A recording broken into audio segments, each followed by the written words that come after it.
ଦୁଇ ଚଢ଼େଇଙ୍କ ସତ୍ୟ ମିତ୍ରତା।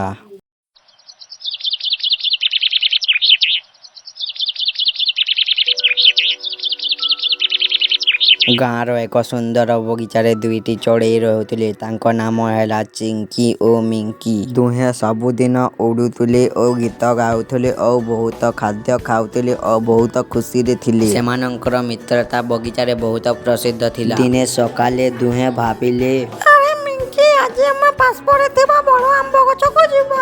ସେଠାରେ ନିଶ୍ଚୟ ଭଲ ଦାନା ମିଳିବ। କ'ଣ କହୁଛୁ ରେ ମିଙ୍କି? ମିଙ୍କି କିଛି ଭୟଭୀତ ହୋଇ କହିଲା, ଆରେ ମିଙ୍କି, ସେଇଟା ତ ବହୁତ ଦୂରରେ ଅଛି।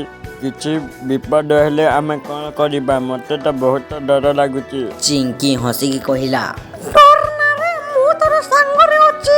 ସତ୍ୟ ମିତ୍ରତା କେବେ ବି ଛାଡ଼ିକି ଯାଏ ନାହିଁ। ଏହା ଶୁଣି ମିଙ୍କିର ମନ ଶାନ୍ତ ହେଲା। ଦୁହେଁ ଉଡ଼ି ଉଡ଼ି ଆମ୍ବ ଗଛ ପାଖକୁ ପହଞ୍ଚିଲେ।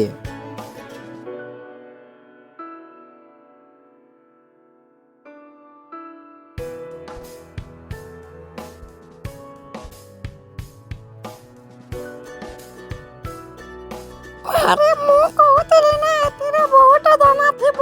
ଖା, ଯେତେ ଖାଉଛୁ ଖା, ପେଟ ଭରି ଖା।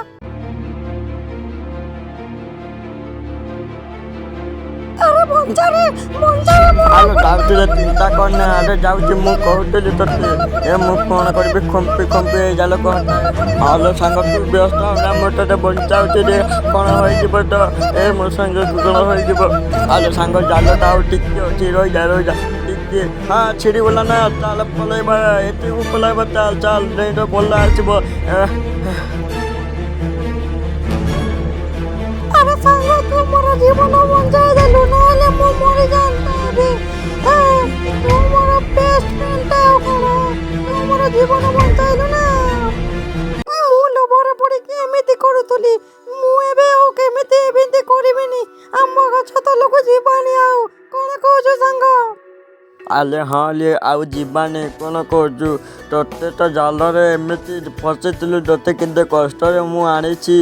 ଏଥିରୁ ଶିକ୍ଷା ମିଳେ ଯେ ସତ୍ୟ ମିତ୍ର ବିପଦ ସମୟରେ କେବେ ହେଲେ ଛାଡ଼ିଯାଏ ନାହିଁ। ଆମେ କେବେ ହେଲେ ମଧ୍ୟ ମିତ୍ରକୁ ଏକା ଛାଡ଼ି ଯିବା ନାହିଁ। Thanks for watching. ଗୋଟିଏ ସବସ୍କ୍ରାଇବ୍ ଓ ଗୋଟିଏ ଲାଇକ୍ କରିଦେବେ।